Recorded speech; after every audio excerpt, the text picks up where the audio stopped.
با برنامه اخباری آزادی خوش آمدید. من شعله گلخوجه هستم. در استودیو همراه شما عزیزان نخست مرور میکنیم به سرخط موضوع برنامه امروز 3 اپریل. برای پتنت پول نداریم و یا سرنوشت مهاجران در دوره یک ماه غیرکاری در روسیه چی می شود؟ در مرکز دوشنبه تخریبی بینای سابق رایوساتجمهوری توجیکستان شروع شد. موقع‌های زید و نقیض برخی میگویند درستی یا نادرستی این اقدام را وقت نشان میدهد. انا چیزهایی هست که واقعا ارزش خود را با گذشت سال با گذشت وقت بعد معلوم میکنند. و هزارها ساکن دهه‌های شهر کولوب در 4 فصل سال مجبورند آب افلاس را استعمال کنند. وای نایشینیم یک کانال میخریم تام پیرس تمامی چیز چورا خواست خوشک همه چیزا دورا. شرکت هوایی سومون ایر امروز با نشر یک اعلان به شهروندان توجیکستان در روسیه مراجعت کرده گفته است از قلابان احتیاط باشند. این شرکت به مهاجران خاطر نشان نموده است که آخرین پرواز هواپیمای سومون ایر از دوشنبه به مسکو و برعکس روز 24 مارس بود. پرواز نوبتی کی می شود هنوز معلوم نیست. در این باره همکارم میرزانبی خالقزاد تفصیلات بیشتر دارد و حالا با ما در استودیو است. میرزانبی سلام. خوب میتوانید بگویید شرکت سومون ایر در مراجعتش دقیقاً چی گفت؟ سلام شعله. مسئولان شرکت سومون ایر در مراجعت به شهروندانی که خط سرهای مخصوص را از مسکو به سمت دوشنبه انتظارند گفته است قلابانی پیدا شدند که با استفاده از وضعیت به عمل آمده طریق اینترنت خریداری چیپته های هواپیمایی را به خط سرهای موجود نبوده پیشنهاد می‌دارند.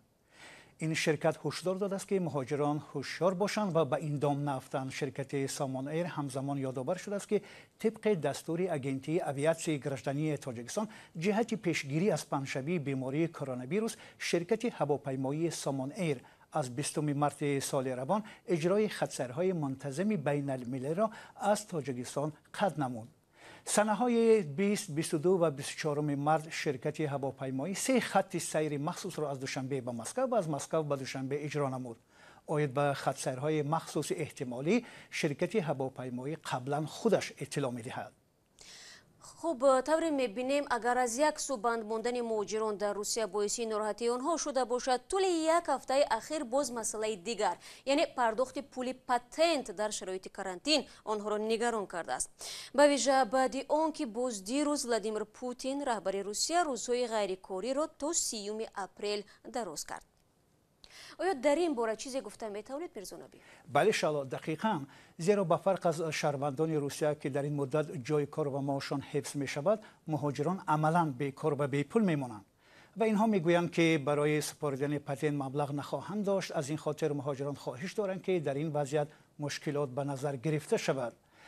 امروز رئیس فدراسیون مهاجران روسیه وادیم کوژنوف به نخست وزیر روسیه مراجعت نموده خواهش کرده است که تا انجام دوره کرانتین پرداخت پتنت پول را بیکار کند. با مراجعت وادیم کوژنوف صدها مهاجران کاری و شهروندان خارجی هم‌آوازی کردند.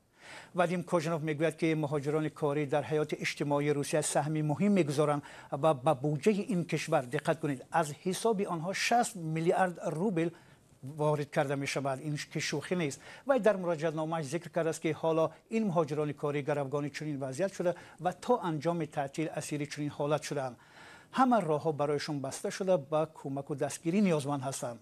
ضمناً سفیر تاجیکستان در روسیه نیز در صحبت با خبرگزاری از پیلوس گفته است که حالا یک پیشنهادی را آماده دارند که مهاجران کاری مثل اداره‌های روسیه و دیگر اندازسپارندگان از پرداخت انداز و پتنت در دوره تعطیل آزاد کرده شوند. خب سپاس برای صحبت و منتظر میمانیم که تا کجا این پیشنهادها از سوی حکومت پذیرفته میشوند. در حالت به دست آمدن اطلاع نو حتما شما بینندگان عزیز را در جریان خواهیم گذاشت.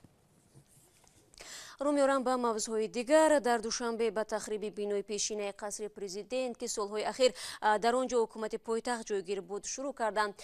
مقامات میگویند این کار در چارچوب اجرای گیم پلن دوشنبه صورت میگیرد، ولی بعضی مورخان و کشورشناسها به ضد ویران کردن بیناهای به گفته آنها تاریخی برآمدند. حالا هوای اطراف بینای قصر پیشینه پرزیدنت و نظرهای گوناگون را در گزارش کیومرثی عطا میبینیم. در مرکز شهر دوشنبه به ویران کردن بینای پیشینه ریاست جمهوری تاجیکستان که بیشتر با نام قصر پرزیدنت مشهور بود آغاز کردند. قبلا در این بنا کمیته مرکزی حزب کمونیست شوروی واقع بود.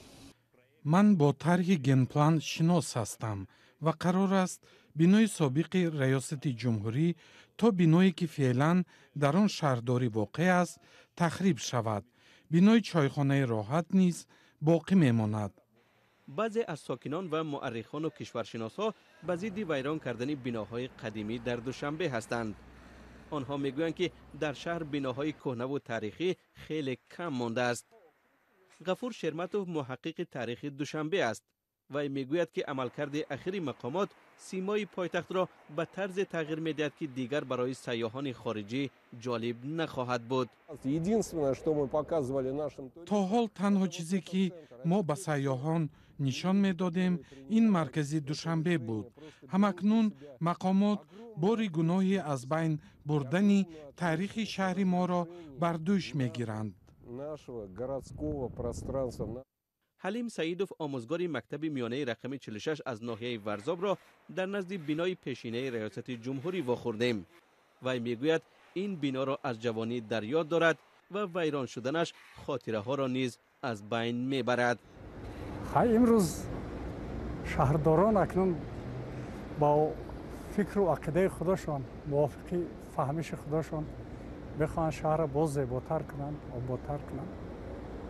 لیکن دیگر جایها در نزدیکی اطراف شهر را وسیع کردن این شهر را از حساب ناحیه‌های همسایه پایتخت اگر در همون جایها بناهای نو میساختن و این شهر کهنه تاریخی میماندن و فکرم بهتر و خوبتر میشه. سعید احمد اکرمپور کارشناس مسائل زیست محیطی از شهر دوشنبه نیز خواستار حفظ بناهای قدیمی در پایتخت تاجیکستان است. به گفته وی حالا در شهر بناهایی که در سالهای اولی وجود تاجیکستان شوروی بودند تقریبا نماندند.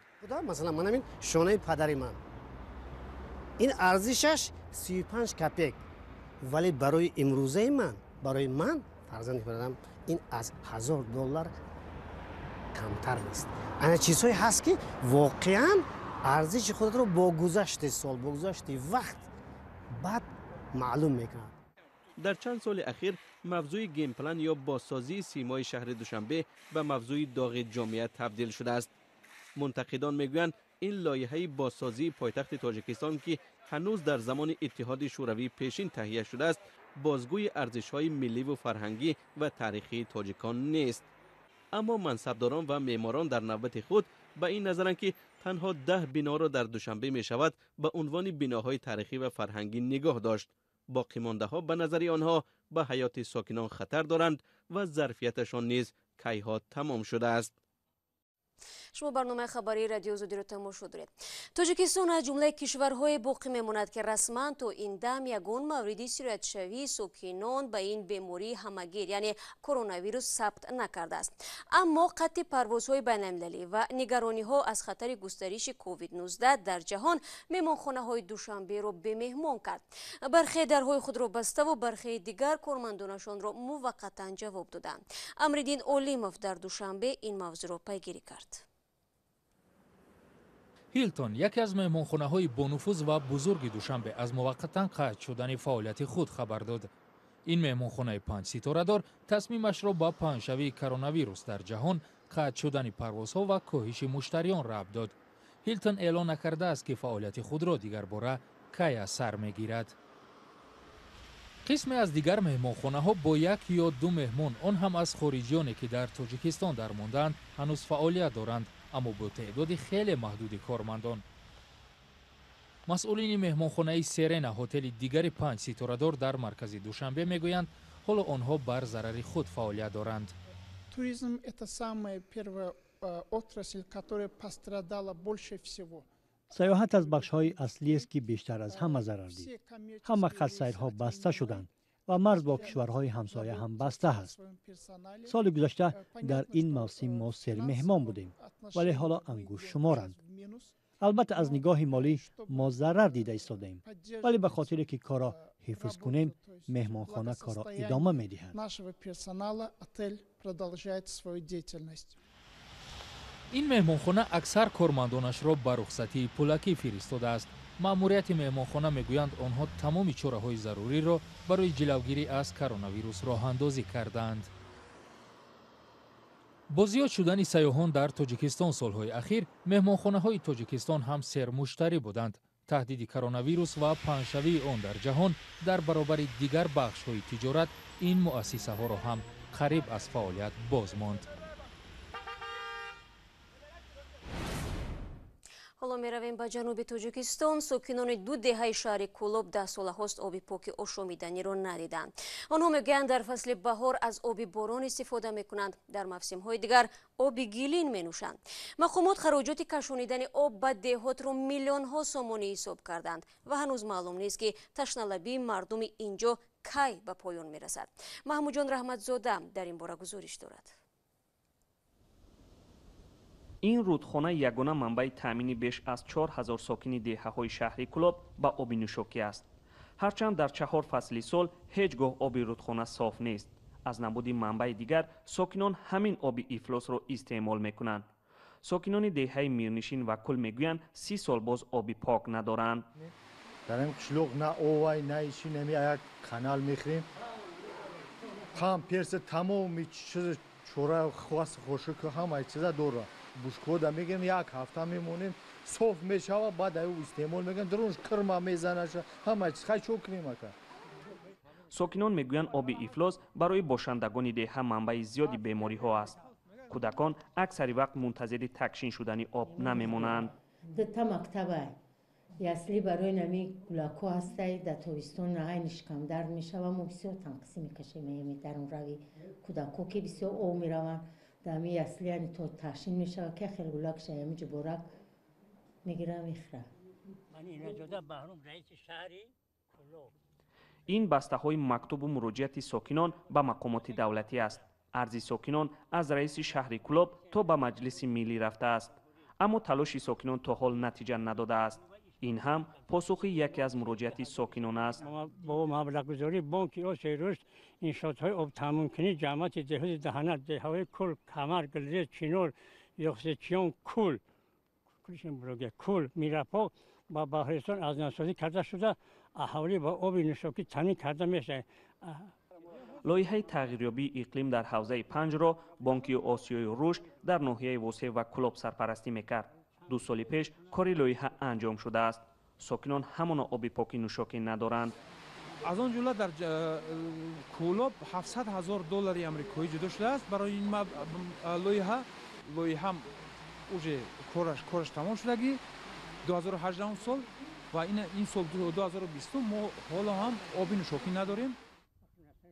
رئیس ولایت ختلان نیز در یک پاسخ به ساکنان گفته است که برای کشیدن آب به دهات بیشتر از 2 میلیون سومانی ضرور است. حالا معلوم نیست مقامات این مبلغ را از بودجه صرف میکند یا منتظر منبع دیگر می شود. تاجیکستان که در سرگه آبهای منطقه قرار دارد بیش از 30% اهالیش مثل این ساکنان به آب پاک دسترسی ندارند. اعلان ҳафтаҳои истироҳатӣ дар Русия аз ҷумла муҳоҷирони тоҷикро низ ба истило хонанишин кард.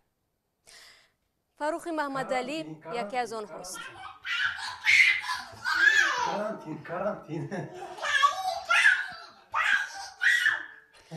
این مهاجر در ساختمان کار میکند ولی ناچار است در میان 4 دیوار اتاق تنگ منزل اجاره‌اش بشیند. ولی طوری از نوار فرستاده این پدر 2 فرزند خردسال برمی آید او از این فرصت با منفیت استفاده میکند. اسماء 2 ساله نیز از پدر خفا نمیماند و برای نگهداری طرز حیاتی سالم از او پیروی میکند.